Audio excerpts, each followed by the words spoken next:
또 요새 젊은이들도 그래서 이제 그런지 그런 부모 심정을 조금 알아서 그런지 하여간 내 집 마련도 포기하고 연애도 포기하고 무슨 저 아이 낳는 것도 포기하고 다포세대다 이런 말이 있는데 그만큼 그 집장만하기가 점점 더 어려워지는 거죠 이게. 네, 맞습니다. 저도 그랬습니다만 그래도 누구나 뭐 결혼을 하면 가장 먼저 내 집을 어떻게 마련할 것인가에 대해서 이렇게 생각을 하잖아요. 근데 이제 명확한 그림은 아니더라도 뭐 희망을 가지기라도 하고 꿈을 꿀 수라도 있어야 되는데 그게 안 되면 결혼하면서부터 이제 문제가 꼬이기 시작하는 거죠. 네. 그러니까 요즘 또 뭐 나이 들어서 결혼을 하니까 그간에 스스로 이렇게 저축한 돈으로 뭐 전세나 월세라도 들면 되지 할 수도 있지만 그것도 쉽지 않거든요. 뭐냐면 학교 다니면서 빌린 학자금 대출도 갚기가 어렵다고 하거든요. 근데 이제 한국소비자원에 따르면은 결혼하면서 집을 사면은 평균 한 3억 원 정도. 네. 이제 전세에 들면은 평균 한 1억 7천에서 한 8천만 원, 1억 8천만 원 정도가 든다고 하거든요. 네. 근데 이제 이 중에 한 절반 정도를 부모들이 지원을 하는데 만약에 부모님 형편이 안 되는 경우라면 어떻게 되겠습니까? 결혼한 당사자들도 물론이고 양가 부모의 갈등이 이제 고조될 수밖에 없는 거죠. 네. 파혼이긴 안 됩니다. 가뜩이나 저출산 시대에 웬만하면 결혼 잘 되고 또 아이 낳고 이렇게 됐으면 좋겠어요. 나라를 위해서. 그래서 신혼부부 집 걱정을 싹 덜어주기 위해서요. 주거 맞춤 전략이 있습니다. 첫 번째 볼게요. 결혼 시기가 결정됐다면 신혼부부형 주택 공급에 관심을 가져보시면 되네요. 네, 맞습니다. 예비부부와 신혼부부분들을 그 집 걱정을 덜어주기 위해서 정부에서는 향후 이제 5년간 20만 호의 공공임대주택을 공급을 하게 되고요. 또한 이제 공공분양주택도 이와 별도로 공급을 할 계획입니다. 차트를 보고 좀 말씀을 드리면 신혼부부를 위한 맞춤주택 첫 번째 결혼 임박 신혼부부의 경우에는 행복주택을 눈여겨보시면 좋을 것 같습니다. 입주 조건이 완화가 돼서 기존에는 5년까지 결혼 5년까지 이제 입주가 가능했었는데 7년까지도 완화가 됐고요. 평형도 이제 더 커져서 기존에는 36제곱미터 위주로 공급했던 거를 44제곱미터까지 이제 공급을 할 계획이고요. 그다음에 육아시설도 좀 더 늘릴 계획입니다. 그다음에 결혼을 하고 육아 계획이 있으신 분들의 경우에는 이제 신혼 희망타운을 좀 눈여겨보시면 좋겠습니다. 신혼 희망타운의 경우에는 이제 분양형 주택으로 공공에서 공급을 하는 주택이고요. 초기 자금을 저렴하게 조금만 가져가실 수 있게 저금리 대출을 연계를 해드립니다. 또한 육아시설도 패키지로 들어가고 저희가 향후 5년 동안 7만 호를 공급할 계획인데 이제 로드맵에는 사실 2018년에 사업 승인을 받고 2021년에 이제 입주를 한 계획으로 이제 발표되어 있는데 최대한 빨리 지금 공급을 할 계획으로 추진을 하고 있습니다. 다음으로 이제 자금이 조금 있으신 근데 내 집 마련을 계획 중인 부부의 경우에는 신혼부부 특별 공급을 좀 완화된 내용을 살펴보실 수가 있겠는데요. 청약 조건이 완화가 되어서 지금 여러 가지 기존에 5년까지 공급했던 거를 7년까지도 공급을 받아가실 수가 있고 또 자녀가 없는 부부의 경우에도 청약을 하시게끔 그렇게 개선이 되었습니다. 그리고 또 이제 공공분양주택의 경우에는 예비 신혼부부도 그 공급이 가능하시고요. 그리고 입주자 선정 방식을 가점제로 바꿨습니다. 마지막으로 이제 분양 부분의 특별 공급 물량이 증가가 됐는데요. 기존의 물량을 2배로 확대해서 더 많은 신혼부부분들이 혜택을 보실 수 있도록 했습니다. 4월 말 이후에 모집하는 주택부터 이제 적용이 될 예정이니까 신혼부부분들의 많은 관심 부탁드립니다. 4월 말이에요. 4월 말. 네. 그러면 이런 좋은 혜택이 많은데 그렇다고 다시 신혼으로 결혼을 다시 할 수도 있고 그러면 결혼 생활이 여의치 않아서 잘못돼서 실패한 사람이 다시 오는 것도 신혼으로 치는 거고.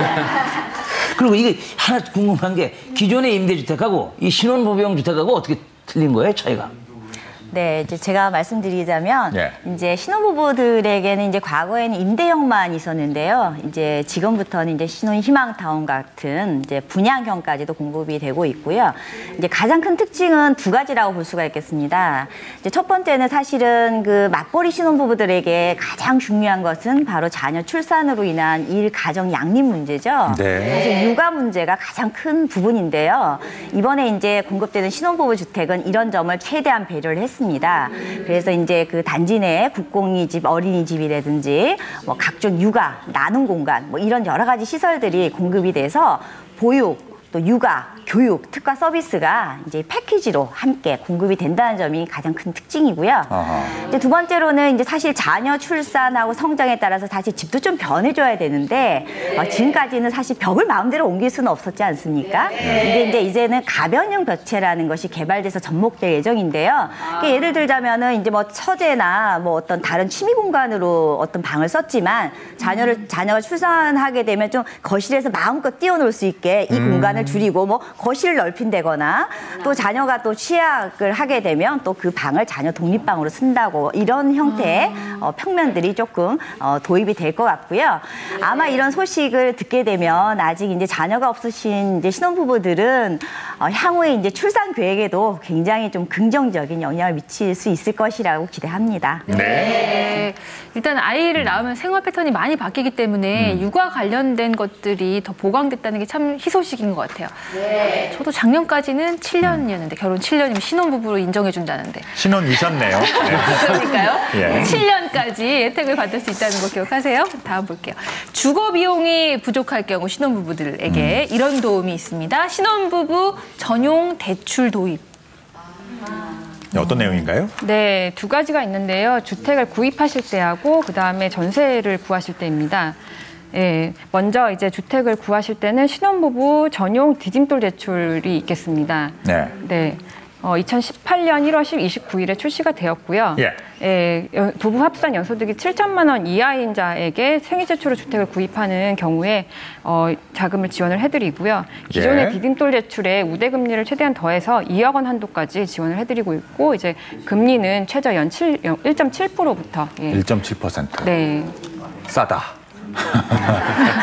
그러니까 이제 5억 원 이하의 주택일 경우에 이제 해당이 되는 거겠군요. 전용 면적 85제곱미터 이하고요. 예. 일단 집을 살 적에는 그렇고요. 그러면은 그 전세 대출 같은 경우에도 신혼부부, 그러니까 7년 차 부부까지 어떻게 뭐 혜택이 돌아가는 거예요? 네, 맞습니다. 네, 신혼부부 전용 버팀목 전세 대출을 활용하시면 되겠습니다. 네. 네, 이 부분은 이제 역시 1월 29일에 출시가 되었고요. 부부 합산 연소득 6천만 원 이하의 무주택자로 임차 보증금이 수도권에는 이제 3억 원 이하, 수도권 외에는 2억 원 이하까지 이제 대출이 가능하시고 최저는 연 더 획기적인 1.2%부터 가능하시고요. 네. 수도권은 1.7억 원, 수도권 외에는 1.3억 원까지 대출을 이제 받으실 수 있습니다. 제가 네, 젊었을 때 이런 혜택이 있었으면 세상 사는데 참 편했을 텐데. 그럼 앞으로 이게 장기간 이렇게 계속 됩니까? 네, 근데 잠깐 좀 전에 얘기 봤던 거요. 이게 네. 혼인 기간이 조금 달라서 이거 하나만 좀 알려드리면 좋을 것 같아요. 방금 알려주신 전세 대출 같은 경우는 그러니까 아까는 7년 차까지 해줬는데 이거는 몇 년 차까지 해줘요? 네, 이거는 5년까지 가능하시고요. 그리고 예비 경우에는 3개월 이내 결혼 3개월 이내 예정. 결혼 예정이신 분들한테 이제 대출을 해드리고 있습니다. 아유, 전세 대출은 2년이나 손해네요. 어떻게? 왜 그랬을까? 예. 답해 주시죠. 예. 네, 그래서 이제 뭐 계속 지원을 이제 계속 할 수밖에 없는 지금 저희가 그런 상황이 아닐까 싶은데요. 사실은 이제 신혼부부에 대한 주거 지원 이런 문제가 어떻게 보자면 이제 저출산 문제와 굉장히 관련이 있습니다. 지금 이제 우리나라의 이제 통계 미래는 굉장히 어둡다고 볼 수가 있겠는데요. 지금 여성 가임 여성 1인당 평균 출생아 수가 1.05명으로 사실 초저출산 지금 시대인데요. 이제 우리나라와 같이 이제 초저출산 국가는 이제 싱가포르하고 일본 두 군데가 있습니다. 사실은 이제 이 나라들도 이제 다년간의 정책을 폈지만 여러분께서 잘 아시다시피 일본은 신혼보다는 사실 고령 사회라고 할 만큼 고령자들을 위한 사회 보장이 잘 돼 있어서 사실 신혼부부에 대한 지원은 많이 없었어요. 최근에 들어서야 뭐 신혼부부나 자녀 양육 세대한테 이렇게 임대주택을 공급하는 이런 방법들이 도입이 됐고요. 이제 싱가포르 같은 경우도 이제 뭐 그 대출에 대한 우대, 뭐 대출금을 더 많이 해준다거나 이제 이런 상황인데 예. 이제 저희 나라가 조금 더 앞에 우리나라 같은 나서서 경우에? 조금 선진적으로 나아가고 있다고 보겠습니다. 예. 그래도 뭐 하여튼 이 저출산 고령화가 뭐 주택이다, 복지다 뭐 여러 군데 영향을 미치잖아요. 예. 근데 이제 2016년에 이어서 2017년에도 결혼 건수가 30만 건을 밑돌았습니다. 그러니까 이게 결혼을 해야 애도 낳고 뭐 이렇게 할 텐데 그래서 이 주거비의 높은 부담이 걸림돌이 아닐까 이렇게 생각을 하는데요. 뭐 신혼부부들도 노력은 해야 되겠지만 정부와 사회가 좀 이렇게 이 결혼하고 아이 낳고 기를 수 있는 좋은 여건을 만들어줘야 되는데요. 뭐 신혼부부들에게 보다 쉽게, 보다 싼 값에 이 장기 임대하거나 분양하는 집을 늘리는 등 그 범정부 차원의 TF가 만들어져서 조속히 빨리 실행했으면 좋겠습니다. 네. 10시 43분 지나고 있습니다. 실시간 궁금증 만나볼게요. 결혼을 앞두고 있습니다. 행복주택 말고 신혼부부를 위한 주택은 없나요? 라는 질문이에요. 네. 신혼부부 전세임대주택을 추천드리는데요.